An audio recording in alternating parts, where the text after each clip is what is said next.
Bonjour, au sommaire de cette édition à Dougar, la marche prévue ce dimanche reportée à une date ultérieure. Les organisateurs attendent le procès des 19 jeunes arrêtés au cours d'une manifestation contre la spoliation foncière dans leur zone. Le Rassemblement islamique et d'autres organisations dans la rue ce dimanche, ils exigent la criminalisation de l'homosexualité. Sédhiou a marché hier contre ce phénomène qui prend de l'ampleur. Les religieux étaient en ligne de front de ce combat. En politique, le comité central du PIT en réunion ce dimanche à Rufisque, les élections locales, la vie du parti, autant de sujets qui seront débattus. Et puis sur l'international, à Ceuta, les habitants se mobilisent pour venir en aide aux migrants estimés entre 8 et 10 000. En sport, CAN de beach soccer, le coup d'envoi sera donné ce dimanche. En ouverture, le Sénégal jouera contre l'Ouganda à 17h30. Coupe CAF, quart de finale retour, battu à l'aller 1-0 par le Coton Sport de Garoua. Le Jaraaf de Dakar tentera de se racheter devant son public. Coup d'envoi à 16h ce dimanche au stade Lat Dior de Thiès. Voilà pour le sommaire de développement dans un instant.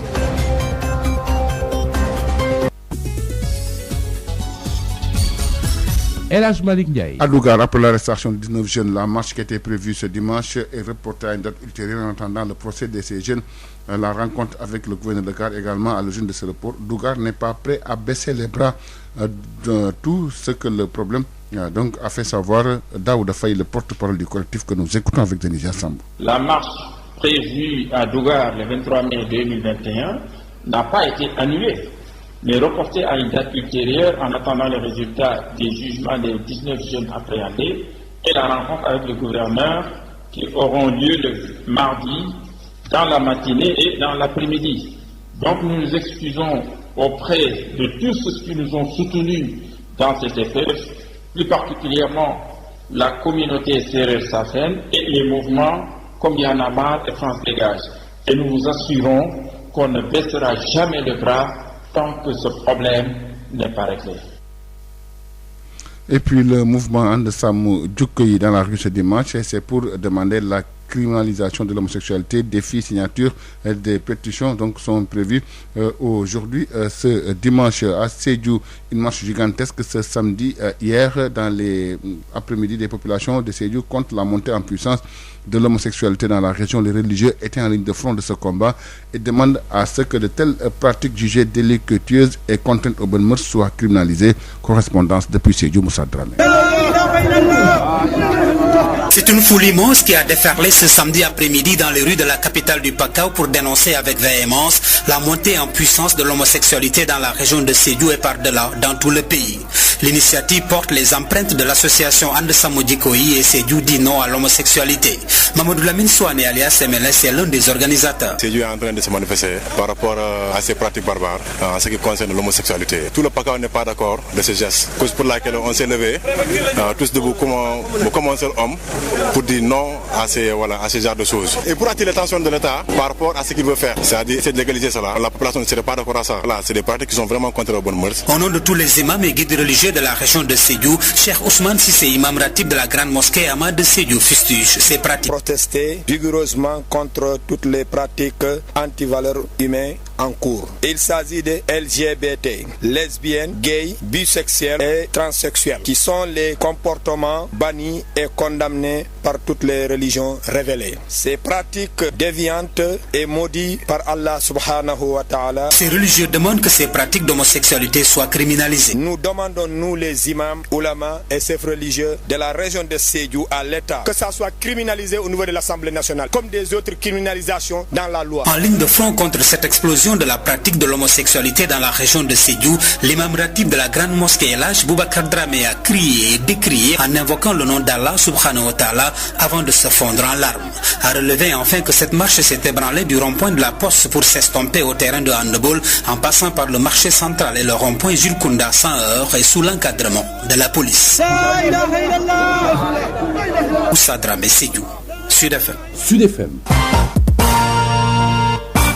Renaissance du parti à Bignona. L'unité de l'opposition s'est révélée hier à travers la manifestation de Bignona, une manifestation de prière et de recueillement pour les victimes des émeutes du mois de mars dernier. Toujours en politique, l'instance nationale du parti de l'indépendance et du travail est PIT en conclave à Rufisque. Le bureau politique s'est réuni ce samedi, va céder la place ce dimanche au comité central au menu des discussions, l'analyse de l'état actuel du monde, la tenue des élections locales, la vie du parti, entre autres. Samba aussi le secrétaire général du Parti de l'Indépendance et du Travail que nous écoutons. Il est avec Denisia Sambou. Vous savez que nous vivons dans un contexte inédit avec des paramètres qui sont des paramètres absolument originaux qui méritent une réflexion profonde pour arrêter des décisions opportunes pour aider à faire traverser au mieux cette période qui est une période d'une particulière complexité. Nous avons eu le bonheur de voir que nos camarades sont venus des différentes régions du pays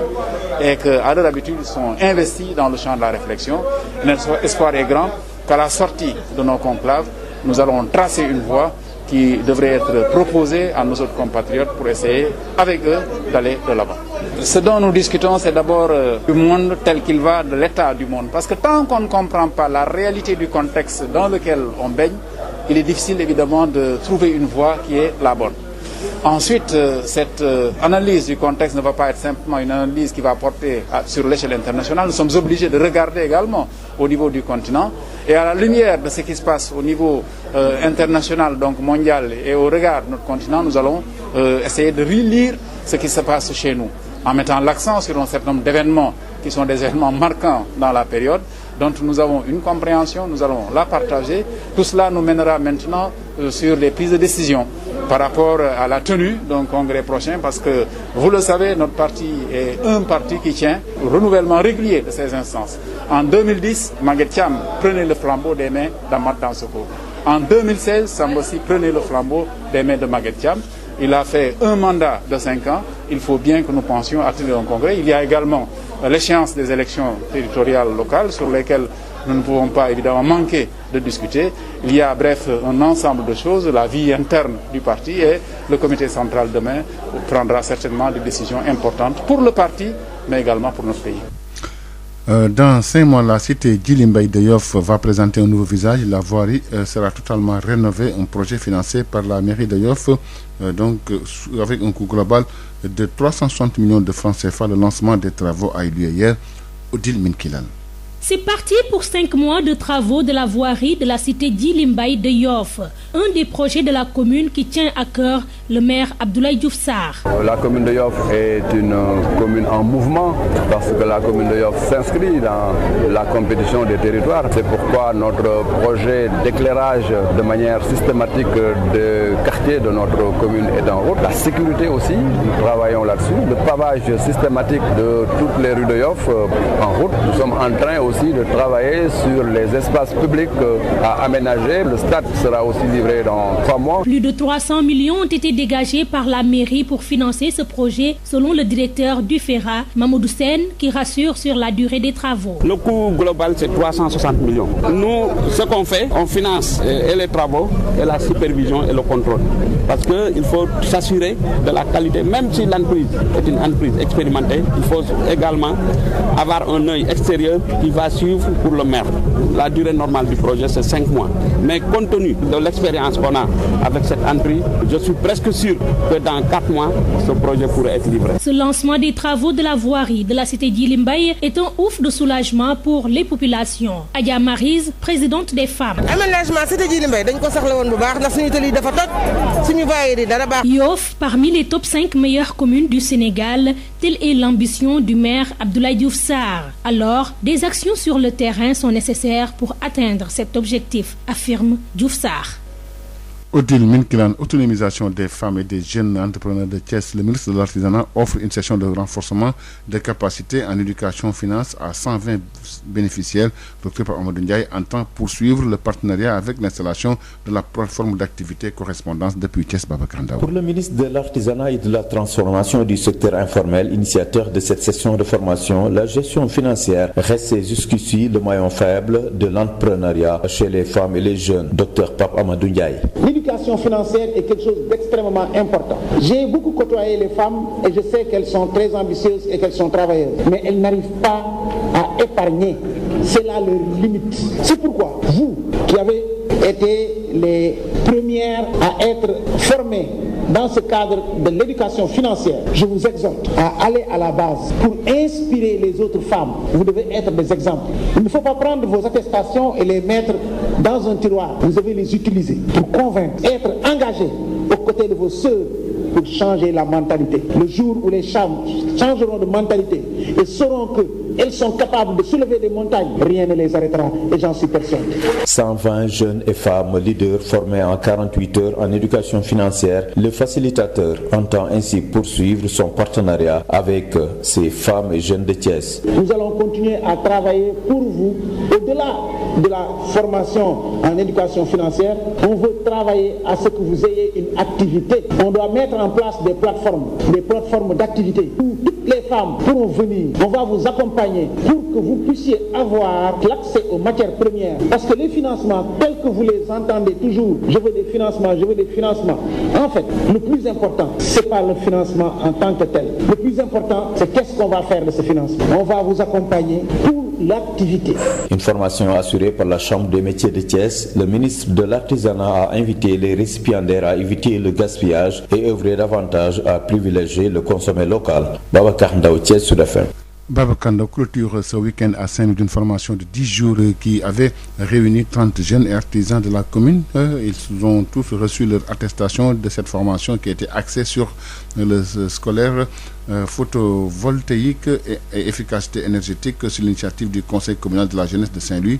Les autorités locales saluent l'initiative et s'engagent à accompagner ces jeunes correspondants depuis Saint-Louis. Yves Tendeng. Ils sont en tout une trentaine de jeunes et artisans de la commune de Saint-Louis à avoir bénéficié de cette formation de 10 jours en solaire photovoltaïque et efficacité énergétique initiée par le Conseil communal de la jeunesse de Saint-Louis. Une formation qui arrive à point nommé, à en croire Aïda Mbaye, première adjointe au maire de la commune de Saint-Louis. C'est avec fierté que je représente le maire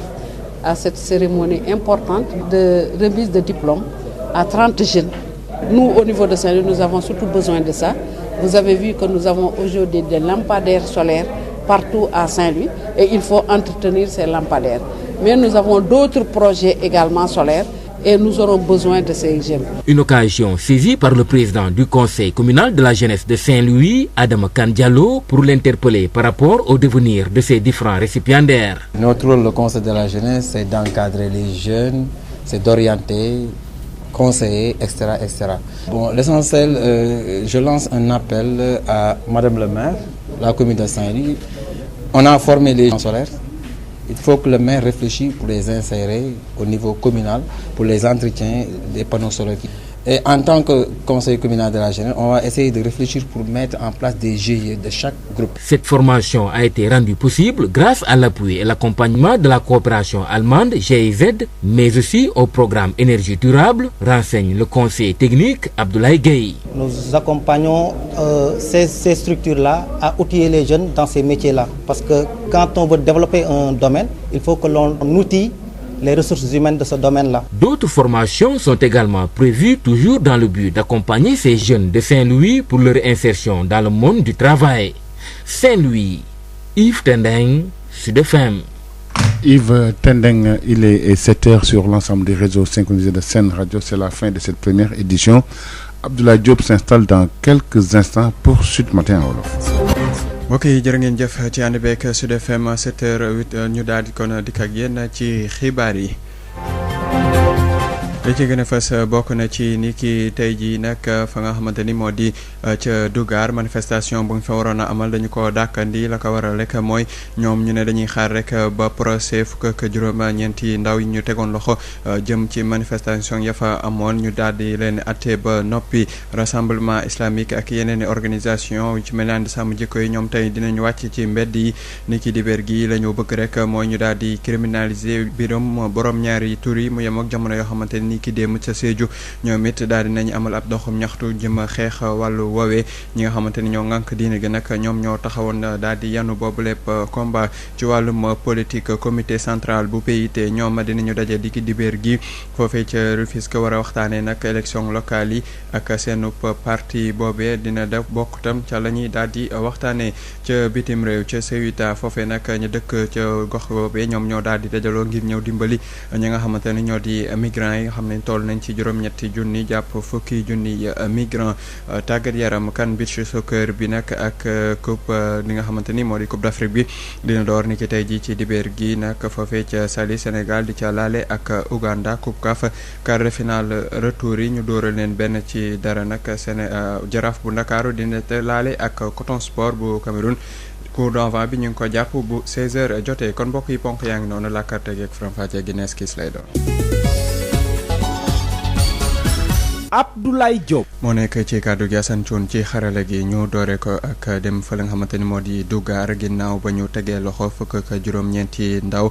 doxu ñaxtu bi ñu jàppoon ni ki tey ci dibéer gi ñaar fukki fan ak ñett ci weeru mai atum 2021 ñu daal di koy dàkk ba jimmi jamono laata rek procès boobee di daal di am ba noppi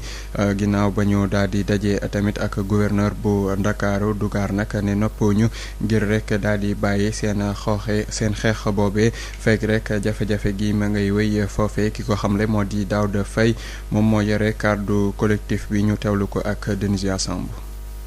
doxu ñaxtu yi nga xam ne moom la ñu jàppoon ci dimanche bii di ñëw muy dimanche 23 mai 2021 damay yëgal ñépp ne marche boobu kenn annulé ko mais dañu ko reporté ci beneen date te xaarandiku résultat yi nga xam ne moom mooy soxeekoo ci acte bi nga xam ne war nañ ko àtte xale yi ak ndaje bi nga xam ne gouverneur de Dakar oote na ko pour que ñu waxtaan ci affaire pick-up investissement donc ñu ngi jéggalu ci ñëpp ñoo xam ne jàppale nañu plus particulièrement ñi nga xam ne ñoom ñooy suñuy mbokk séeréer saafeen yi ak ñi nga xam ne mooy les mouvements comme Y'en a marre Frapp Dégage ak ñi nga xam ne ñoom ñooy seen partenaire donc ñu ngi leen di assurer ne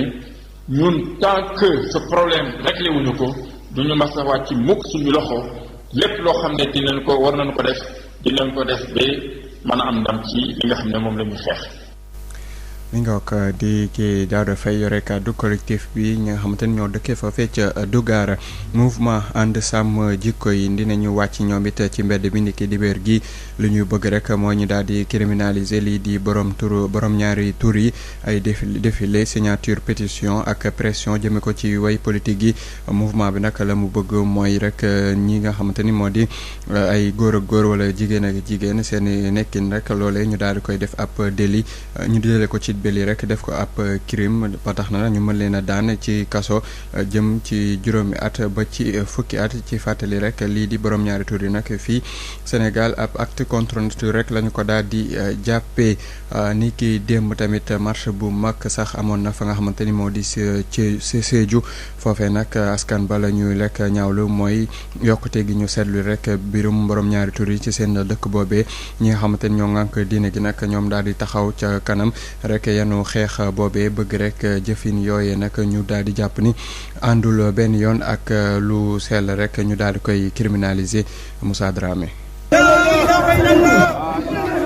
ci gaaw gi ci ngoon mboole mu tàkku moo amal dox ñaxtu ci yoonu Sédhiou loolee di ñàkk raftu loo xam ne moo di it borom ñaari tur yi di homosexualité góor a góor di sëy wala jigéen ak jigéen di ànd di sëy nee ñu it mu ngi frankulaay bu baax fii ci diwaanu Sédhiou ak it ci réew mi wërngal kàpp ñu taxaw fas yéene jëflante ak ñoom bokk na ci it kuréel gi di ànd sàmm jikko yi ak it Sédhiou di no l'homosexualité ci ay leeral dañ ci teewlu El Hadj Mbacke Badji ñi gën xam ci Fallou Bakar. marche bi lu ko waral dañoo gis suñu réew mi lu fi nekk te neexul benn diine neexul benn nit ku baax neexul suñu aada neexul suñu coxaan mooy mbirum góor jigéen góor yi di sëy ak seen morom góor yi ak mbirum lesbienne loolu lañ jóg tey di ko xeex di remercier d'abord imam bi jóg ci ak mbooloom imam yu nekk biir région de Sédhiou. Cheikh Ousmane Cissé nekk imam ratib juma bu mag di nekk ci Ama ci montagne rouge ci turu mbootaay kilifa di nekk imam yi ñàkk nañ rafetlu li ni mel. dox ñaxtu ci lu jëm ci wàllu borom ñaaru tur yi lu nga xam ne mooy homosexuel wala lesbienne ci LGBT yépp la ndaxte sëy góor ak góor wala jigéen ak jigéen kenn rafetalu ko ci réew mi mboolem diine yu nga xam ne bàyyeeku nañ ci suñu borom bi subhaanahu wa taala def ko ñaawlu looloo tax ñun waa kër diine yi imaam yi ak borom xam-xam yi yépp ñoom ñoo jóg tey di def dox ñaxtu boobu ñun de ànduñu ci tey ànduñu ci ëllëg. kilifa diine yooyee ne ñuy te nguurub Sénégal war na ko criminaliser maanaam indi ay daan yu metti ci ñuy def li ni mel. ñu ñaan suñu état bi mboolem banxaas yi nekk ci biiru état bi ñu criminaliser loolu ci assemblée nationale lii dafa bon baaxul ci ñun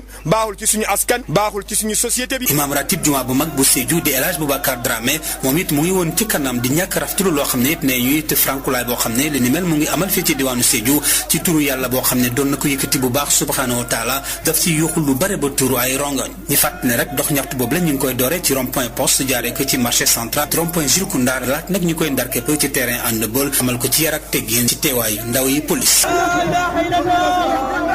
si doon jokkoo ak yéen Sédhiou Moussa Dramé pour Sud FM. jërëjëf Moussa Dramé ñoo wax ci wàllum politique ak la nga xamante ni moo di ca Bignona foofee nag opposition ba daal di fay dajaloo ni ki tey jii nag ginnaaw ab manifestation bi ñu doon amal démb ngir rek ñaanal ñi nga xamante ni ñoo ñàkkoon seen bakkan ci xew-xew yi fi xewoon ci weeru mars bi ñu daal di génn loolee nag mu del ne ay ndogal daana ciy génn ba tax na ñu daal di rek bëgg gën a yeesalaat lu ñuy tuddee république ñu daal di koy taxawal mu am cëslaay ak yelleefu doomu aadama tey taxawal itamit ay banqaas yoo xamante ni dañuy am doole ba nga xamante ni day tekk kii di lii di citoyen bi nag ci rek xolub ay jafe-jafe xolub ay rek liggéeyam maanaam rek action publique bi loole nag la ñu mën a rek jàpp ci bataaxal bi nga xamante ni mouvement pour la démocratie pour la défense de la démocratie di MDD daal di nañu koy génnee ginnaaw ba nga xamante ni démb doon nañ amal ab bésub ñaan foofee ca Bignona ñu mu mel ne rek du jëm ci instance nationale bu parti pour l'indépendance du travail du PIT ñoom nag dinañu dajaloo tey jii ci foofee ca Rufisque bureau public bi nag sam démb rek ne dinañu rek daal di dajale ci comité central bi kon la ñu bara waxtaane nag bokk na ci décision jëm ci rek lu jëm ci àdduna bi fi mu toll jamono ji ak rek ab congrès bu ñu war a amal ay weer yi ñu daal di dënmal ak tamit élection locale yi gox-goxaat yi ngir leeral nag dañ ci teewlu Samba Sy moom mooy secrétaire général bu PIT ak Dinzia Samb. waaw sant yàlla mi ñu may tey ñu woo suñu kuréel bi ñu naan bureau politique dajale ko fas yéene suba ak jàmm bu ñu si yàlla yóbbee dajale comité central bi muy kuréel yi nga xam ne diggante ñaari congrès ñoom ñoo yor parti bi di ko gidi di ko yóbbu si kanam di wax lan la war a jëfee ak nan la war a taxawee. am nañu mbégte gis ne camarades yi jóge nañu gox-goxaan yépp ñëw nañu teew nañu te niñ ko faral di defee dinañ waxtaane taxawaayu àddina tolluwaayu àddina ndax nit kuy yëngatu ci politique bu fekkee ne xamoo ci àddina bi nga nekk déjà décision yi ngay jël boo moytul day nekk décision yu des dinañu waxtaane àddina bi ni mu doxee ak lu mu laaj dinañu waxtaan tolluwaayu Afrique mu may ñu nag ñu bàyyi xel bu baax a baax si nekkinu Sénégal xam ngeen ne réeru leen mbir ne am na lu bari lu fi jot xew lenn lii ci mbas mi la weeku li ci des mooy yi fi nga xam ne xew na fii nga xam ne yu ñuy métti la ci lu yàggul lool ban jàngat lañ ci war a am ban taxawaay lañ ci war a jël loolu dinañ ko waxtaane bu si defee bu si yàlla yóbbee nag comité central bi dina waxtaane itam congrès bi nga xam ne war nañ ko def ndax nag réeréwu leen mbir ne PIT moom jee mën na teg tànkam ci di beesalaat ay kuréelam 2010 Amath Dansokho moo jiite woon PIT waaye bi ñu defee congrès ca Thiès boobu la Maguette Thiam jël lenge yi ci loxoom 2016 la Samba Sy commencé jiite PIT comme def na mandaaw juróomi at waxtu wi jot na nag ñu waxtaan itam congrès bi ak naka la ñuy fexe ba beesalaat kuréel yi. local yi dinañ ci bàyyi xel bu baax a baax te solo si local yi mooy local yi kenn mënu leen teqale ak yeneen élection yi ñëw. ba tax na effectivement nañ ci waxtaan bu baax a baax di ngeen dégg baatu PIT ni mu jàngatee local yi ak nan la gisee ne noonu lañ war a taxaw bu fekkee ne kay fi ñu bokk ñun bëgg nañu ñu ci am ndam boo xam ne ndam mu wóor lay doon pour jàmm suñu réew. mi nga ko di Samba Sy jiite parti bi di PIT di yëkkati kàddu kon si dajaw bi nga xam te ne dinañ ko daje ni ki tey ji fii ak juróomi weer cité Djily Mbaye bu féete ca Yoff ñoom nag dina soppi xar kanam gu yees la ko waral rek mooy tali yi nekk foofee yëpp nag dinañu ko daal di yeesalaat bu baax projet bi nag mairie bu Yoff moom moo ko daal di financé ci don boo xam te ni toll na ci ñetti téeméer rek juróom-benn fukki million si suñu ay koppar lancement travaux bi nag ni ki démb la amoon ca teewaayu Odile Minkilaan ci ab diirub juróomi weer la ñuy amal liggéey yu tali yi nekk ca cité Djily Mbaye ca Yoff mu nekk benn ci projet yi nga xamante ne soxal na lool maire commune bi di Abdoulaye Diouf Sarr. Djily Mbaye dana nekk cité bu am solo boo xamante ñu ngi fay def tey voirie bi mais ñu ngi fiy pare def leneen si biir Yoff nag projet yi bëri na mën naa si lim rek quelques-uns fekk ñetti weer danañu inaugurer le stade de Yoff danañu aussi réaliser les fondations yi d'ailleurs commencé na jóg benn maison d'enregistrement pour tous les musiciens de Yoff ñu taxaw def le pavage mais on est aussi en train de faire la route de Ndenat notre projet bi xamante ne ñu ngi koy def si wàllu littoral si wàllu géej. lu ëpp ñetti téeméeri millions ci suñu koppar la mairie bi daal di génnee ngir financer bi les projets bu ñu sukkandikoo ci njiitalu FERA bi di Mamadou Sène moom sax mu ngi dalal xel yi ci durée bi nga xamante ne moom la ñu war a amal liggéey yi. ci wàllu xayma pour travaux yi parce que travaux yi du entreprise bi rek dafa am entreprise ak ingénieur boo xam ne dafa xarañ pour lu entreprise bi liggéey da koy contrôler donc travaux yi ak contrôle bi yëpp mu ngi jar autour de 360 millions pour réhabiliter entièrement toute la voirie de cité Djily Mbaye ba pare defar trottoir yi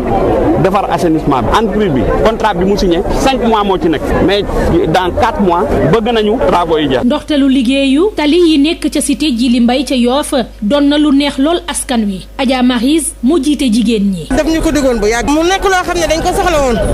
mais comme engagé woon na ko mu ñëw fii di ko tàmbali am nañ ci sant yàlla bu baax. Yoff bokk ci juróomi commune yi gën a baax gën a rafet ci diwaanu Sénégal lile moom mooy mbébétu maire Abdoulaye Diouf Sarr nee na nag ngir lu ni mel mën a am faaw ay liggéey yu am solo mu amal ko ci commune bi.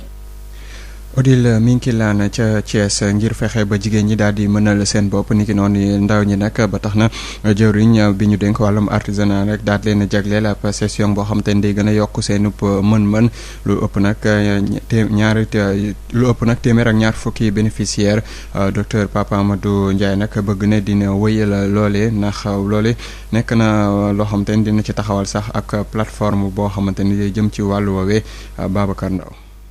toll nañu ci téeméeri ndaw ak ñaar fukk ak ay jigéen ñu ngi doon yëngu di jóg daanu ci wàllub entrepreneuriat jëwriñ bi yor wàllub artisanat docteur Pape Amadou Ndiaye jàpp nag ne gisoon na ne anam bi ñu war a gérer wàllub koppar ci seen entreprise yooyu desoon na. leer na ñëpp jigéenu Sénégal jigéenu Thiès ay jàmbaar lañ waaye dafa am loo xamante ne dafa sooxe ci seen liggéey mooy lii ngeen doon def muy formation éducation financière ndax ku am ndaa toj ndaa doo bari ndaa yàgg naa leen koy wax te defe naa éducation financière bi ba mu ñëwee yeeyaat na leen ci dee leen boole seen alal am loo leen bàyyi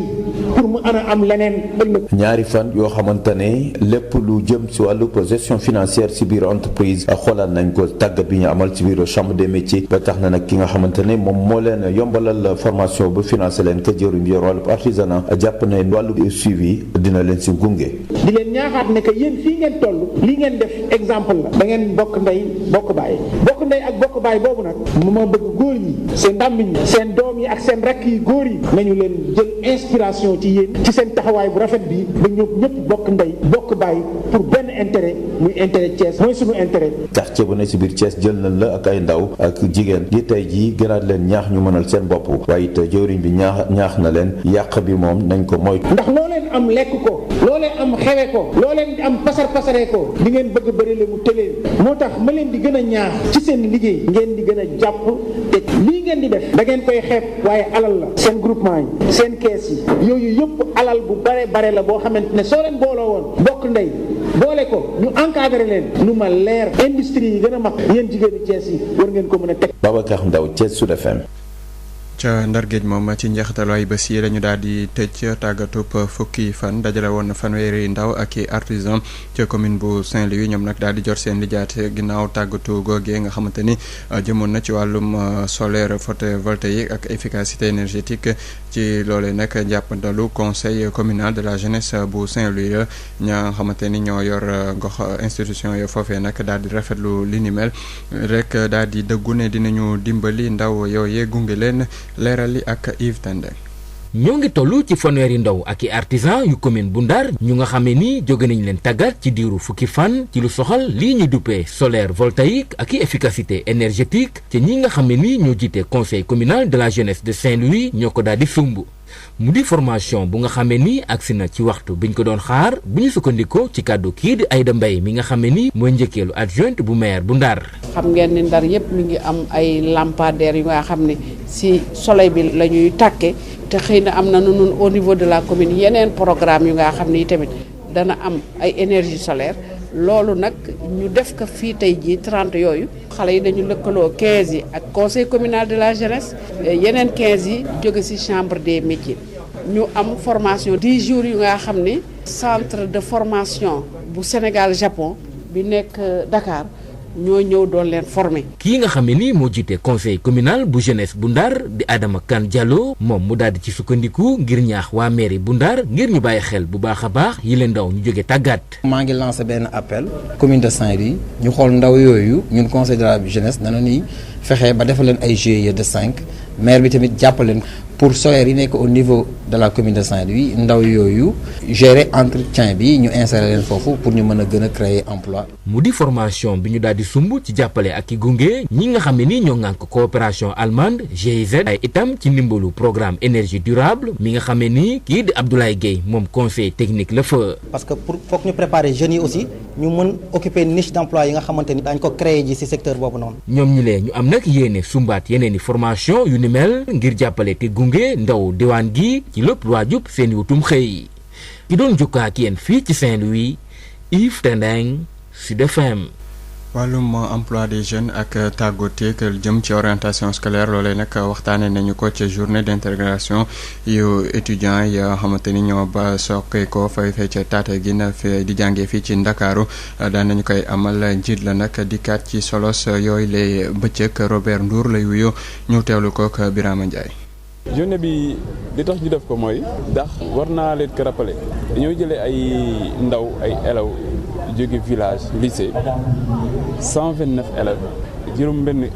professeur ñoo leen gunge si ñu ñëw pour ñu mën a xam li fi nekk ak université nan lay doxee léegi nag si lañ ne à l'occasion ñu jéem a xool thème boo xam ne dina leen mën a intéressé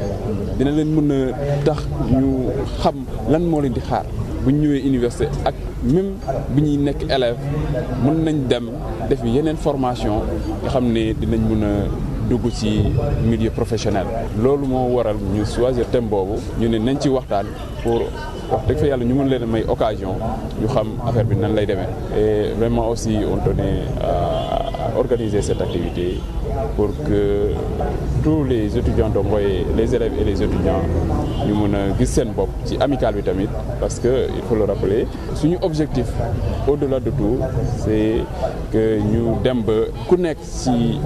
bépp élève wala étudiant mën a sentir boppam ci amicale bi. tey jii nii ngeen tànn comme parrain Ibou Ndiaye mu nekk au conseil des collectivités territoriales mën nañu xam lan moo tax tey jii ngeen tànn Ibou Ndiaye jagleel ko bis bi. comme ni ma ko doon waxee sànq rek Ibou dafa yàgg nekk suñu collaborateur yàgg na di ñu jàppale ci ay activités donc tey jii buñ ko choisir pour mu jàppale ñu ci activités yi xëy na peut-être loolu dafa yàgg suñu diggante loolu yàgg nañ ko sekk donc nekkul la première fois daal donc tey jii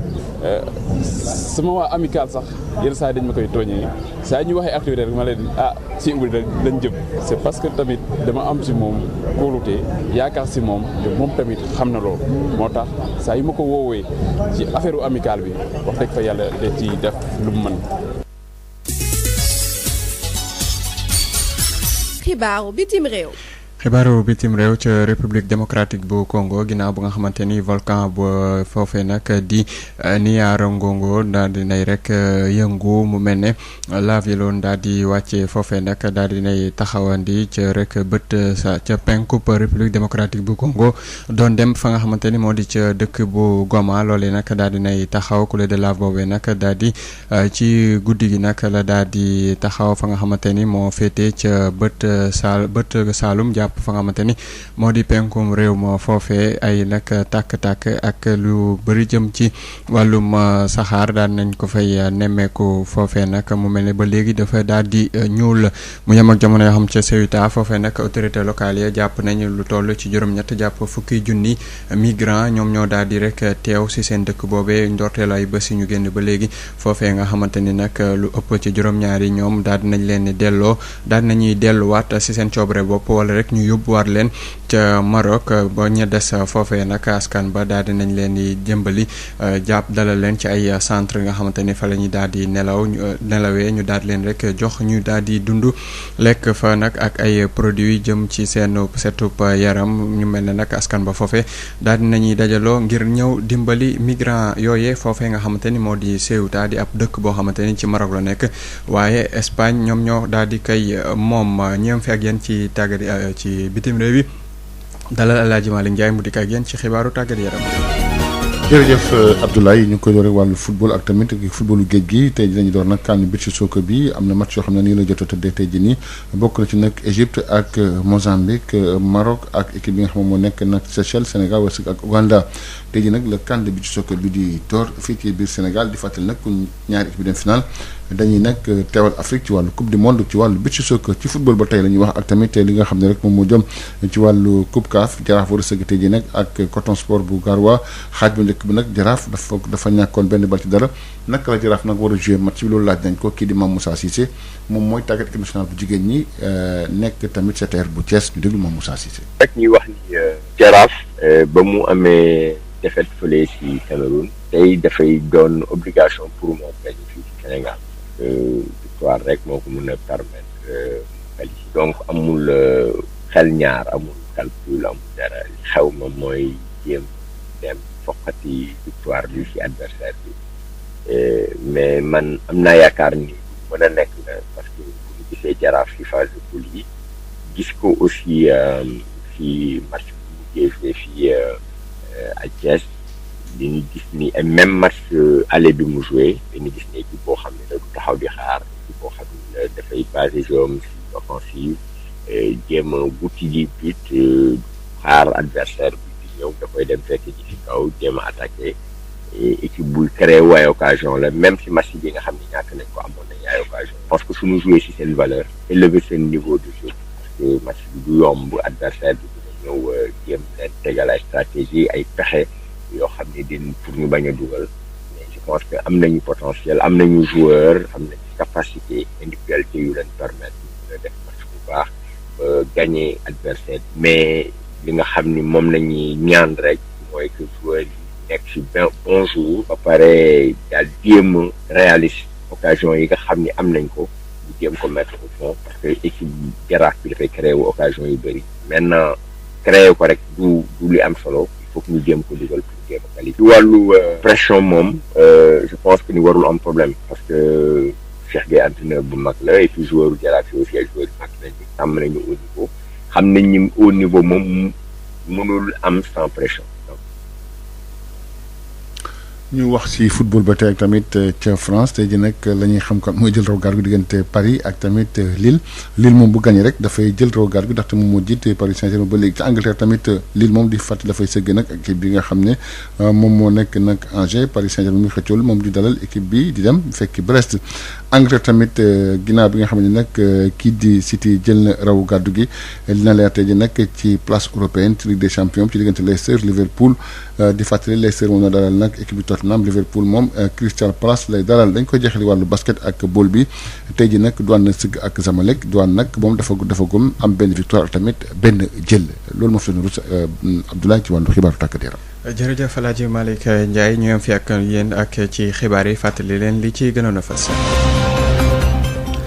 bokk na ci ni ki ca fa xamante ni moo di Dougar tey jii la ñu waroon amal ab toogaan doxub ñaxtuwaay lañu ko dàkk ba jëmmi jamono dañuy xaar rek ñoom organisateurs yi mooy ñu daal di atte ba noppi fukk ak juróom-ñeenti ndaw yi ñu tegoon ginnaaw seen doxub ñaxtu jëm rek ci caxat-caxatee suuf ga foofee rassemblement islamique ak yeneen i organisation tey jii dinañu wàcc ci mbedd gi ngir rek bëgg ñu daal di criminaliser borom ñaari tuur yi mu yemook ca Sédhiou ñoom ni ki démb la ñu def boobu lépp manifestation ñi nga xamante ni ñoo di religieux yi nag ñoom ñoo jiitu woon ca boobu lépp combat ci wàllum politique comité central bu PIT dinañu daje niki tey ci dimanche gi foofee ca Tëngéej élection locale yi ak seen parti politique dinañ ci bokk lañ cay waxtaanee ca Ceuta ci bitim réew ñu dëkk foofee nag ñoom dinañu daal di rek jàppale bu baax migrants yi nga xamante ni ña nga wàcc foofee tàggat yaram moo daal di ndar képp xibaar yi ak CAN beach soccer bi door niki tey ji Sénégal di ci laale ak waa Ouganda Coupe CAF quart de finale retour gi Jaraaf ak Coton Sport ni ki tey jii kon lay doon itamit Abdoulaye Diop moo nekkoon ci kàddu gi Assane Thioune moo féete woon ci xarale gi léegi-léegi ñu bàyyi leen ak ñoom mu wéy leen li des ci programme bi jërë ngeen jëf